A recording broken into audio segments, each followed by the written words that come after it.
प्यारे बच्चों, मैं विनोद पांडे आज सामाजिक विज्ञान कक्षा 10 के अंतर्गत इतिहास के पहले अध्याय के बारे में समझाएंगे। आप लोगों को पता होगा कि सामाजिक विज्ञान में 4 खंड होते हैं, जिसमें आप लोगों को कक्षा 10 में मैं आज पहला खंड भारत और समकालीन विश्व 2 के अंतर्गत अध्याय 1 यूरोप में राष्ट्रवाद का उदय पहला अध्याय है। इसके बारे में हम आप लोगों को आज बताने जा रहे हैं। यूरोप में राष्ट्रवाद का उदय।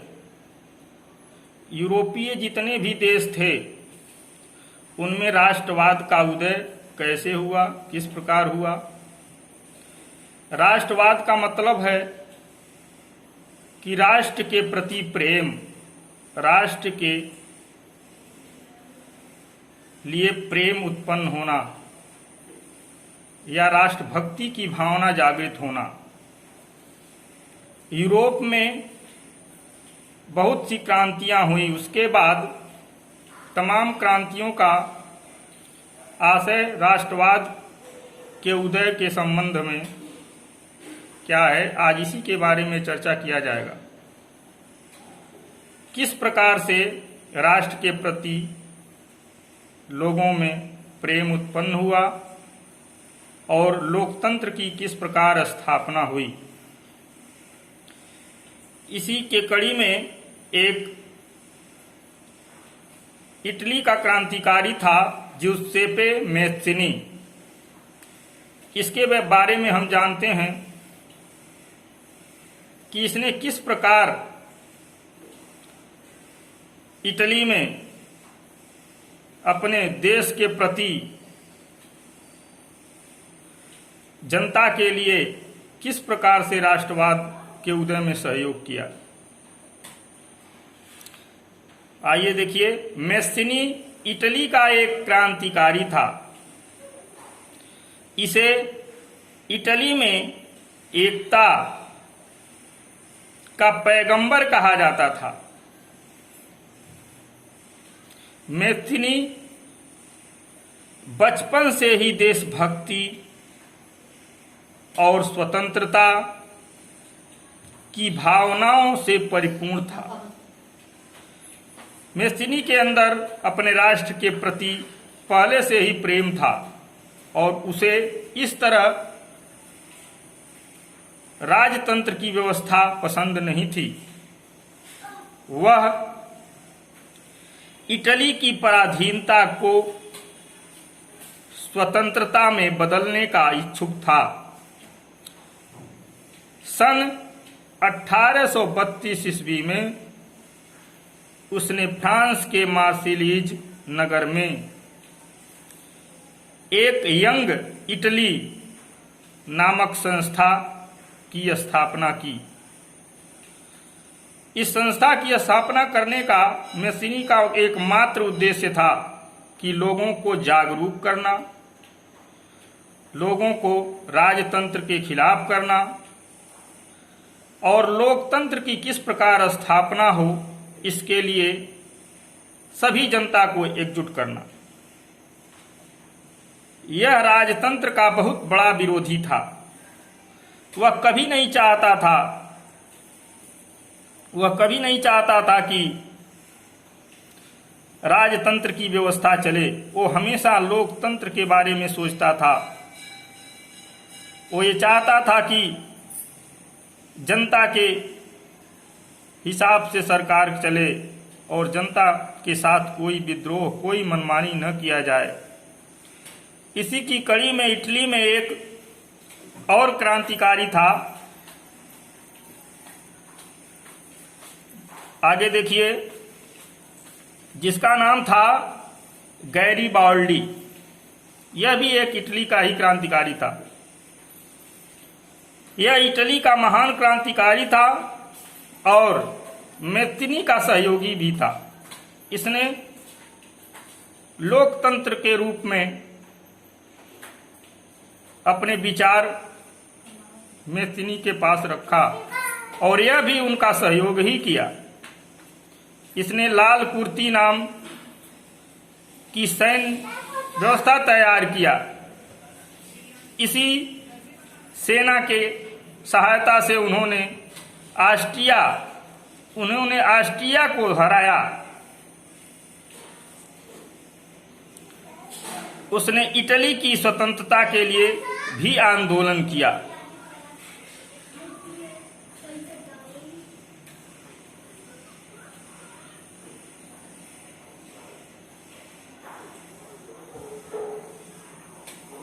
अभी आप लोगों ने देखा कि हमने दो क्रांतिकारी इटली के मैथिनी और गैरिबाल्डी के बारे में बताया, जो लोकतांत्रिक सरकार चाहते थे।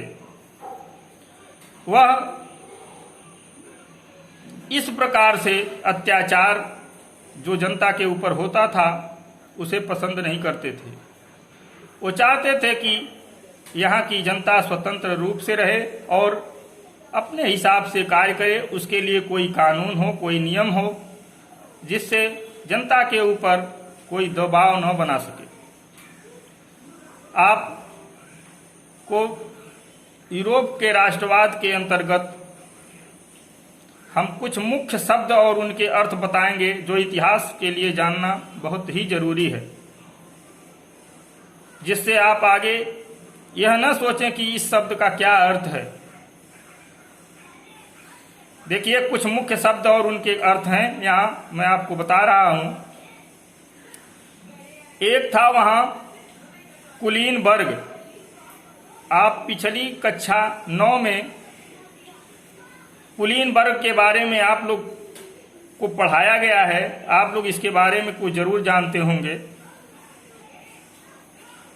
यह फ्रांस की 1789 ईस्वी की क्रांति में आपको ये शब्द मिला होगा। आइए देखते हैं कि कुलीन वर्ग क्या है। कुलीन वर्ग ये जमीन के मालिक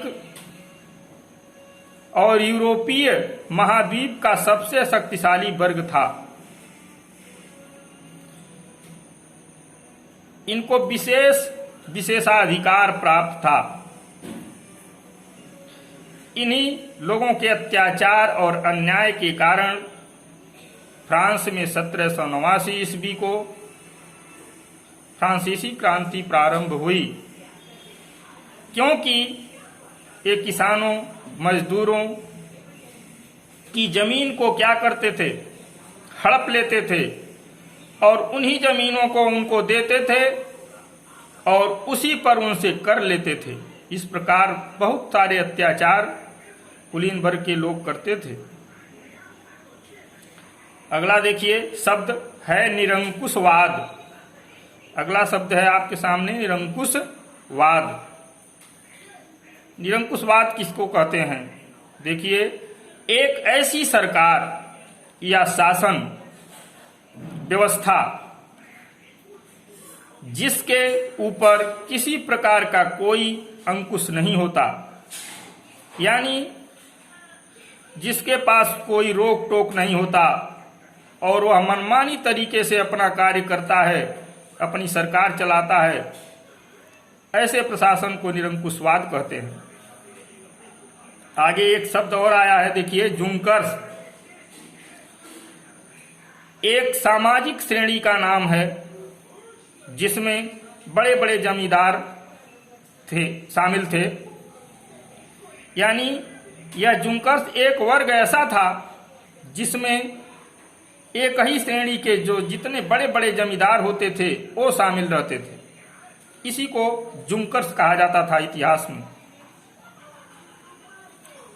आगे अगला शब्द हम देखेंगे जनमत संग्रह। इसके बारे में भी आपको जानना जरूरी है कि जनमत संग्रह क्या होता है।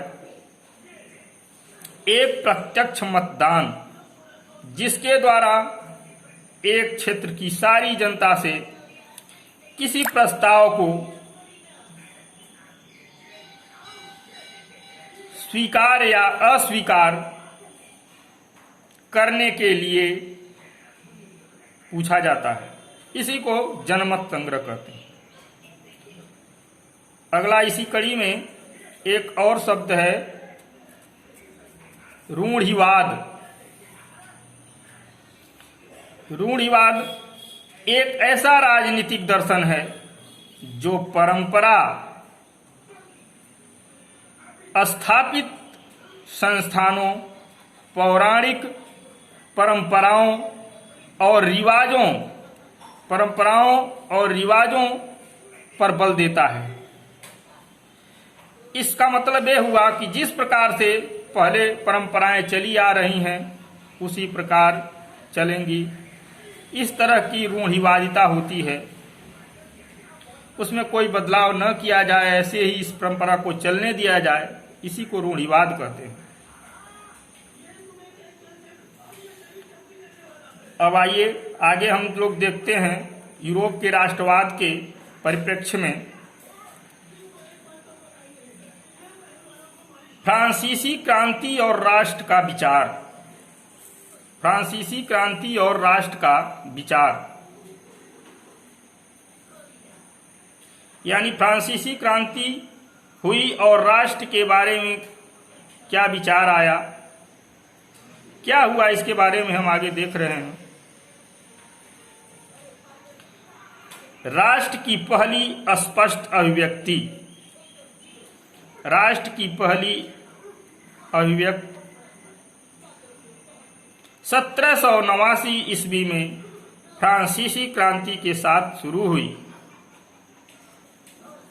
आपको कक्षा 9 में पहले भी बताया जा चुका है फ्रांसीसी क्रांति के बारे में।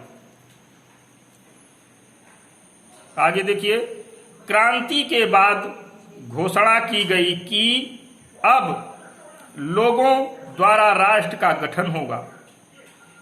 फ्रांस में जब क्रांति हुई उसके बाद यह घोषणा की गई कि अब क्या होगा, लोगों के द्वारा राष्ट्र का गठन किया जाएगा। यानी लोगों का मतलब अब यहां जनमत से है, यानी जनता के द्वारा गठन किया जाएगा, जिससे राष्ट्र का विकास होगा और राष्ट्र का नया उदय होगा। आगे देखिए, इसी दौरान नई स्तुतियां रची गई, शपथें ली गई, शहीदों का गुणगान भी किया गया और ये सब राष्ट्र के नाम पर ही हुआ। ये सब किसके नाम पर हुआ? राष्ट्र के नाम पर ही हुआ। यानी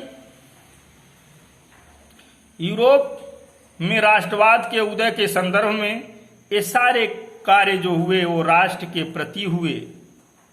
इसमें राष्ट्रवाद की झलक दिखाई देती है, राष्ट्र प्रेम दिखाई देता है। लोकतांत्रिक सरकार होने से क्या होता है, जनता खुश रहती है और राष्ट्र के प्रति लोगों का प्रेम बढ़ता है, राष्ट्र की भावनाएं उत्पन्न होती हैं और वह देश तरक्की करता है।